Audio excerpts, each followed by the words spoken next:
Hello, I'm Mantastic'c and Fantastic, and today I want to talk about the One Punch Man collab that has just gone live in North America. So, One Punch Man collab is a brand new event, which means, for the most part, the first few rolls should not be duplicates, and as a general statement, I like new collabs because, again, new cards tend to often plug holes in your monster box that you may or may not have been able to address otherwise, or it just has a unique combination of awakenings, active skills, or whatever it may be. And that normally gets me quite excited. But the problem with the One Punch Man collab is that the bottom rarity is distressingly sad. They comprise 75.8% of the rolling pool. None of them have weapon assists, and in all honesty, they're not that great. I feel like if you have a reasonably well-developed monster box, you're not going to have much value out of these cards. Like, with no weapon, there's basically no fallback. You have to use them as a sub. And as a sub, they're not going to really outpace your other options because they're just not that strong overall. And I think that's quite sad because if the bottom rarity was more meaningful,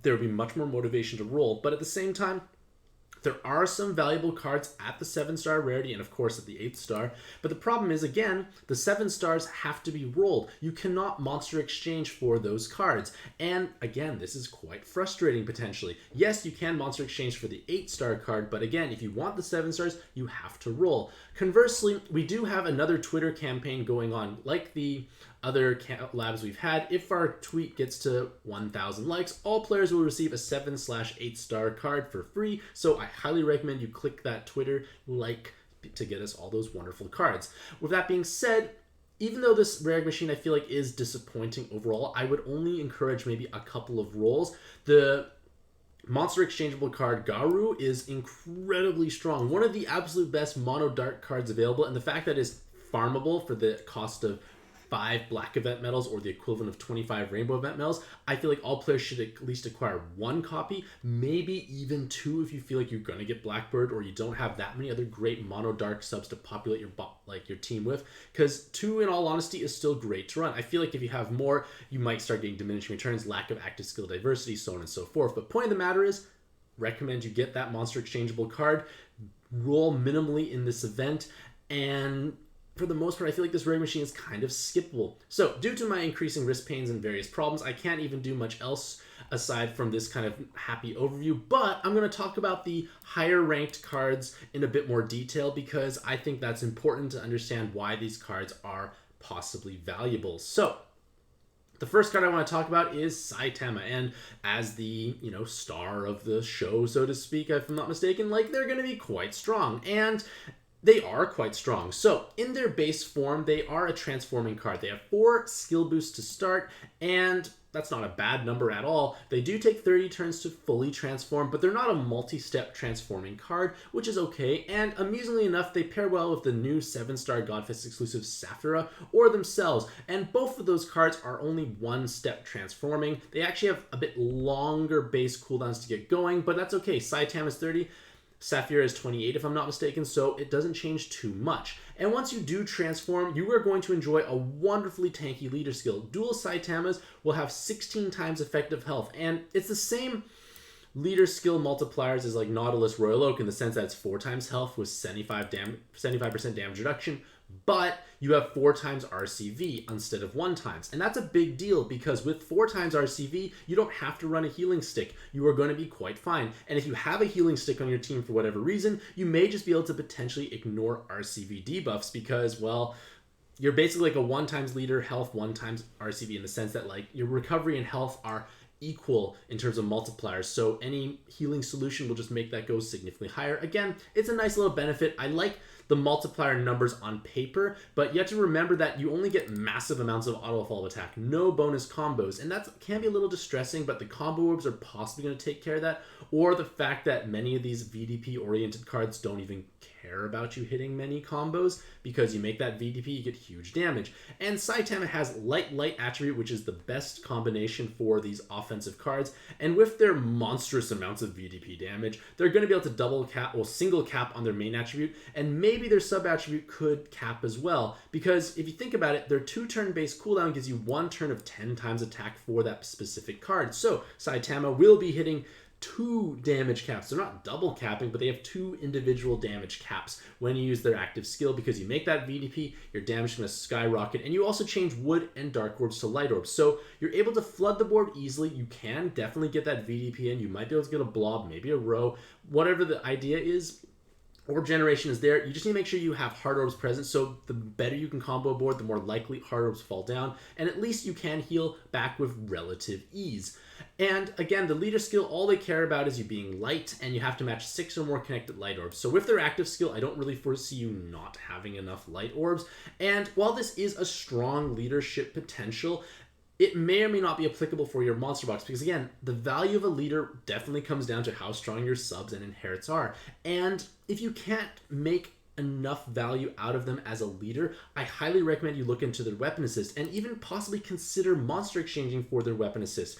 I know weapon assist may not always be the flashiest thing out there, but with a weapon assist, they tend to have the longest value moving forward. You might end up using this weapon assist for many, many months. You're not going to use leaders for the most part that long. Weapon assists just get power crept at the slowest rate. And if we look at the Awakenings, you get a skill boost, you get the Combo Orb, which has been buffed, and we're starting to see more teams utilize Combo Orb Awakenings. So again, it doesn't have to be restricted to like Saitama teams. You could be using the new Orb Skin card from this event and taking advantage of the big blob awakening and having combo orbs trigger, getting those combos. So it's a nice awakening to have nowadays in this current day and age.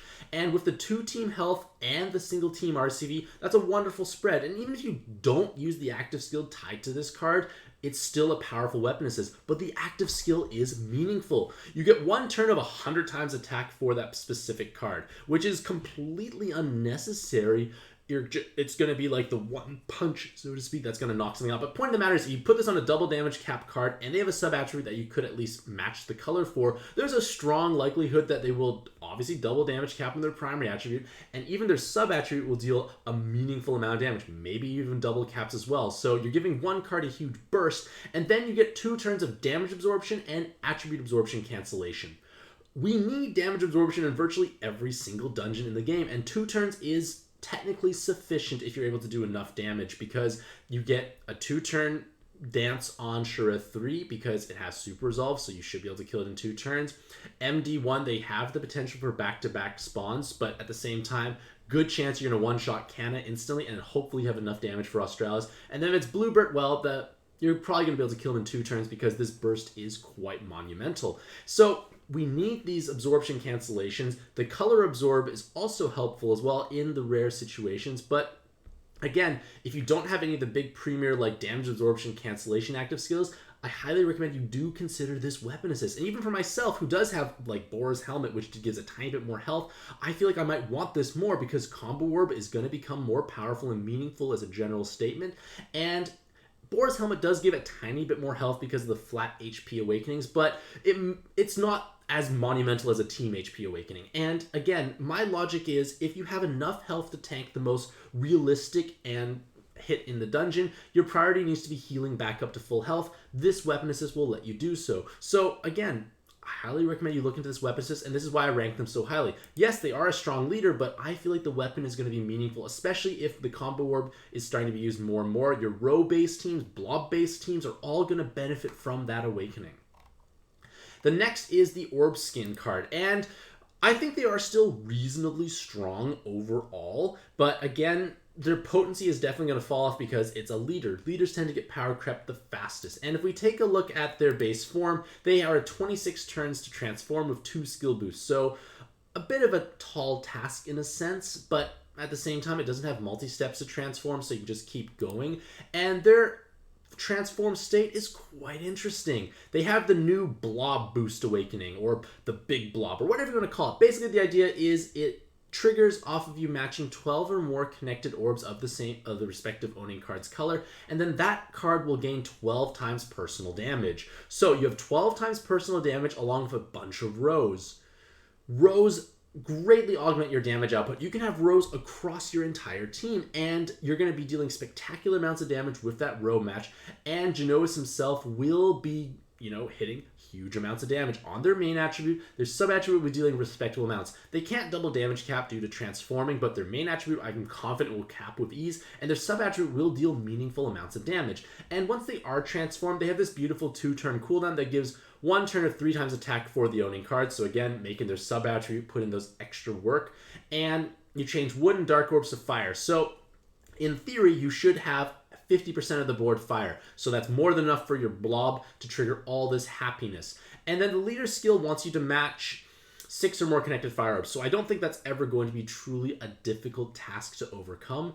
And you're going to be able to trigger that all the time. So you get the damage reduction. You have a large amount of 75% damage reduction. You do have a little less health multiplier compared to like the big submarines. So that's why your effective health is lower. You do have 6 million auto-fall attack, was nice. You may think, well, no bonus combos can be sad, but the combo orb is why you can overcome this. And assuming you have dual leaders, you have at least 2 combo orbs. You're probably going to throw in some Madoo hats potentially as well, because Rose and combo orb and team HP, good times all around. And you're going to be able to start having large amounts of combos without actually truly matching many combos, because you're just going to continuously leverage the combo orb, so to speak. And again, this is why Saitama's weapon assist can be quite meaningful. You're going to want this on your blob-based teams. So as a leader, I feel like they are definitely strong. They're not as powerful as like the submarines or watches like Nautilus, Royal Oak, etc. But at the same time, it is a strong card. They are an orb skin.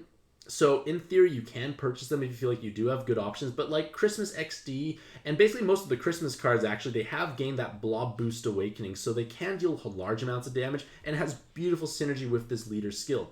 Again, I think it is a strong leader, but I feel like it may fall off reasonably fast because leaders get power crept and they're just not the same power as like Seawolf and Daytona. For their weapon assist, they have 4 Fire Rose and 2 Skillbind Resist. So obviously this weapon is only going to be useful on your mono fire teams who are lacking Skillbind Resist. They do have no Skillbind Resist in their regular form, so just keep that in mind. So you may need to find some Skillbind Resist elsewhere, so obviously having duplicates is pleasant.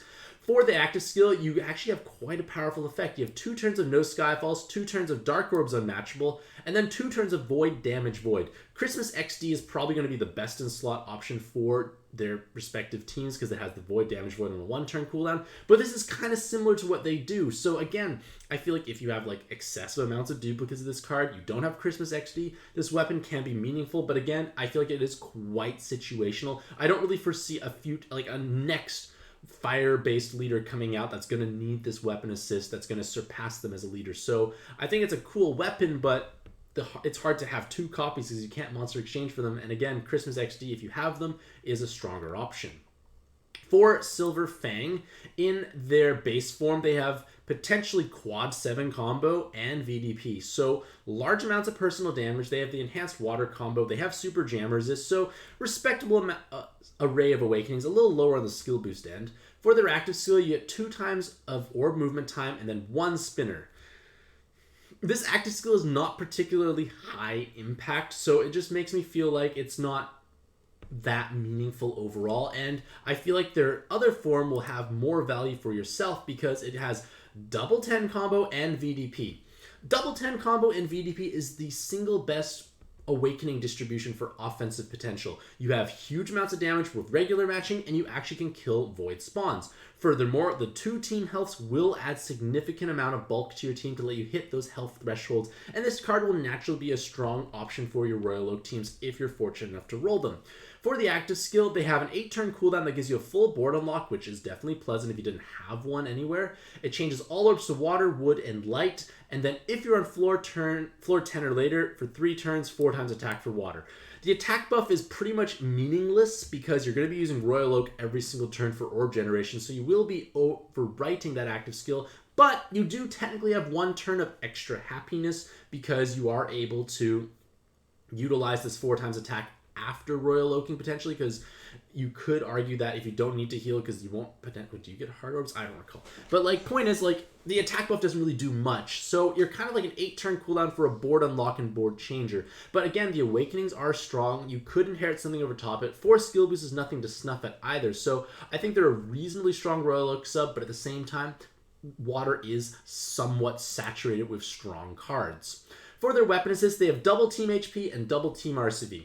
I like these awakenings. You need bulk, you want to be able to heal up, meaningful awakenings overall. For the active skill, it's a 15 turn cooldown, but it gives you 2 turns of massive orb movement time, massive attack buff, and 2 turns of 75% damage reduction, and 2 turns of attribute absorption cancellation. That's a whole host of valuable aspects. It doesn't give you the RCV buff, which is a little unfortunate, and attribute absorption does have a lower usage at this point in time, but again, it's got multiple different and useful effects, and if you do have an RCV buffer that's regularly available, this weapon could potentially be useful because a lot of dungeons do need damage reduction anyways, so you could use this on, say, like the earlier floors to stall more easily because that 75% reduction was pretty much guaranteeing you not actually dying.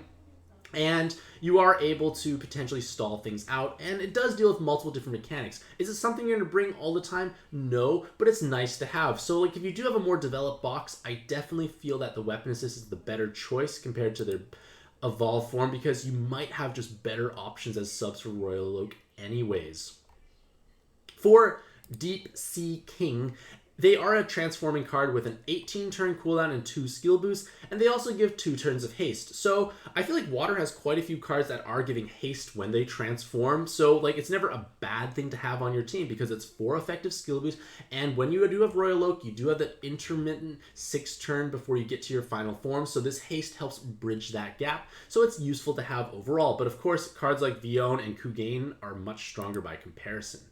For themselves, when they are in their transform state, they have quad 7 combo, a VDP, and 2 enhanced water combos. So that's a wonderful spread of offensive awakenings. They will hit quite hard with that high attack stat.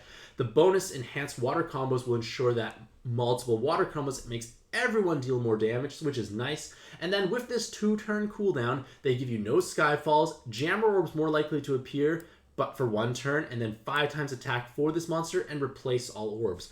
I think this is kind of a weird active skill in the sense that it's like, most of the time you do have Poison Surge or Jammer Surge to prevent that from happening, but there are going to be instances where you don't have the Surge available, or you get Awoken Bound and then they put up the Skyfall debuff. It has the chance of happening, so this 2 turn cooldown does prevent that. It also will replace the whole board, so if you get a problematic instance, like say in Shura 2 of Oku's full board of poison, well, you just get rid of it and you go on your happy way. Conversely, another thing that I feel like would be more meaningful is you just inherit something over top of it that you need to have throughout the dungeon, because with a 2 turn base cooldown, it's quite easy to actually, charge up that active. So like, let's say you need damage reduction or damage absorption or whatever it may be. You have a low enough cooldown, you can inherit it on top of it, you can solve your problems, and when you do enter the dungeon, there's a good chance you won't overcharge because it's an 18 turn cooldown in order to transform, so you get the haste immediately, and then you can start charging up to that useful inherit. But again, I feel like Water does have plenty of strong options available, so the need for Sea King may not be that high. For their weapon assist, I actually think it's quite powerful. So in all honesty, I feel like this is the form you should be pursuing because it gives you Take Resist, Skill Boost, and 2 team RCVs.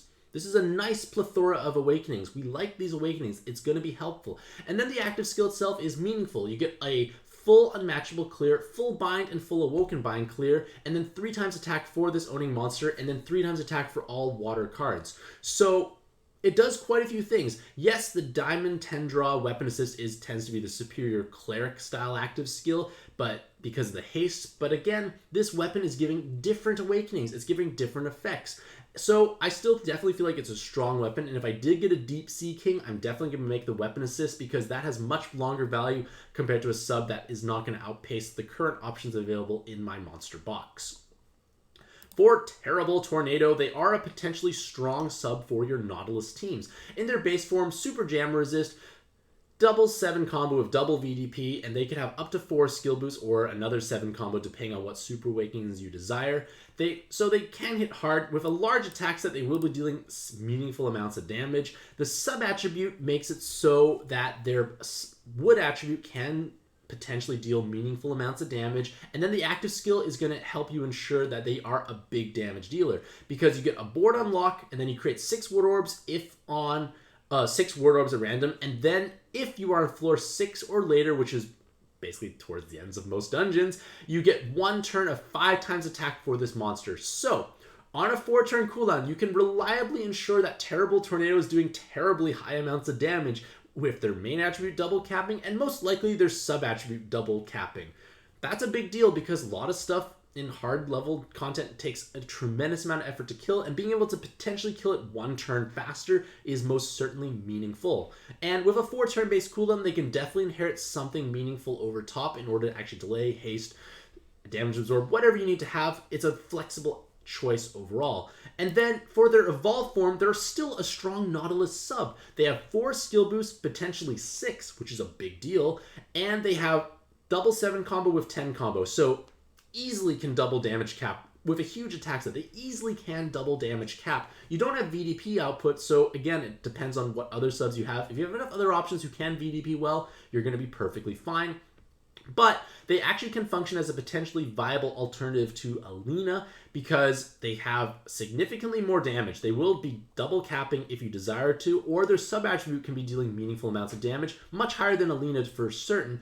And the active skill is a full cleric effect. You get to have a full full unmatchable and full awoken bind clear. So I guess you don't get the regular bind, but in most cases you are bind immune anyways. So you should be fine there. And then if it is floor 2 or earlier, you get a 2-turn delay on a 6-turn cooldown. So where I feel like this could be most meaningful is because they have a 6-turn cooldown, you can inherit like another bigger delay on top potentially. So you have the ability to delay yourself out or haste or whatever is necessary for floor 1.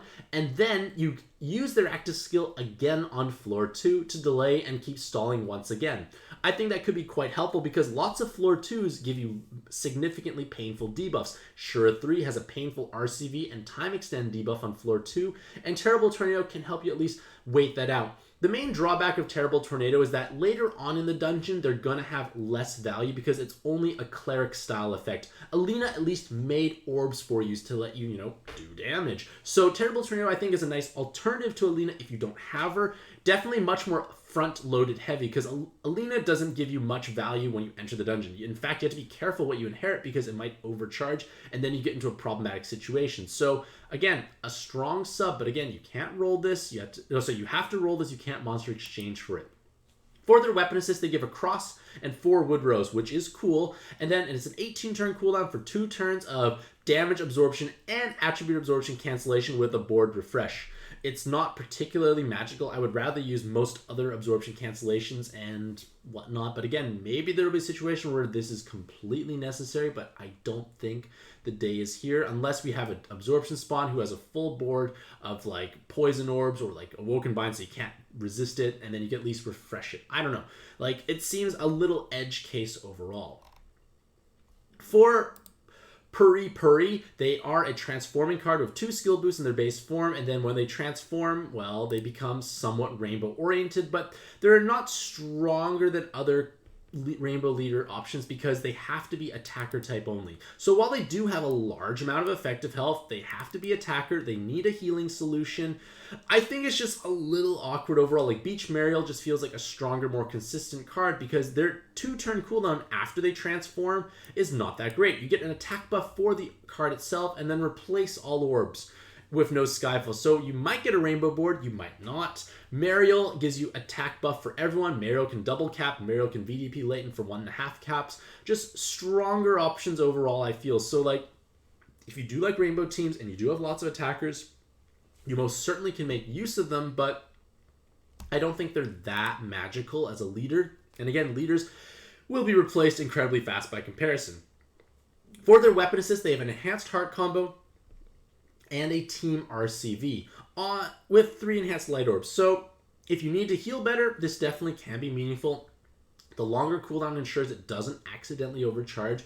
And then for 2 turns, you get 75% damage reduction, which is a nice big shield. And then 2 turns of void, damage, void, and then enhance all hard orbs. So this can be useful if you don't have good void damage voids on your team. But then again, 15 turns cooldown for a 75% damage reduction shield for 2 turns is not terrible. You do need damage reduction, and again, you can inherit this on top of a card with a high RCV stat to ensure that they heal significantly more for your team. So it has, I think, the most value in their weapon assist, which is going to be the case for the majority of 7 stars because they're not strong leaders, and if you can't use them as subs, you might as well make them as a weapon.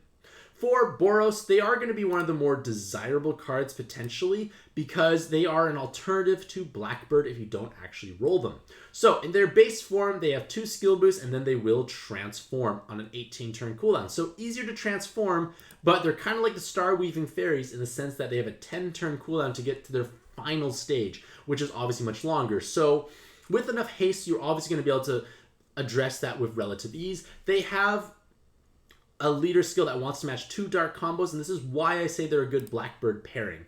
And then when they're in their final form, they have lots of enhanced dark orbs, so everyone's dealing more damage. They have double 10 combo. They have a 2-turn base cooldown that gives you an attack buff based on the enhanced dark orbs on the team, so it can be a modest damage multiplier for sure. And then you get to have 6 dark orbs made over non-hard orbs, so you're guaranteeing activation with their active skill, assuming you don't actually have locked orbs. And then their leader skill is quite similar to Blackbird. You need to match 2 or more dark combos to get all your auto follow attack and bonus combos, and you have the same amount of effective health. But again, they scale off different things, and you just have to be mindful of the fact that they don't have bind immunity and they don't have VDP, which could be a bit of a problem. But again, if you don't have Blackbird, which is technically not even in the game right now, this is a strong alternative pairing. So if you are fortunate enough to roll Boros, you definitely can pair with Blackbird friends. Get that monster exchangeable card from One Punch Man to populate your team, and you're going to have a strong dark team overall. So as a whole, they are definitely a strong leader, but if you have Blackbird, their value definitely plummets because I would never foresee a situation where I would run them instead of Blackbird as a leader.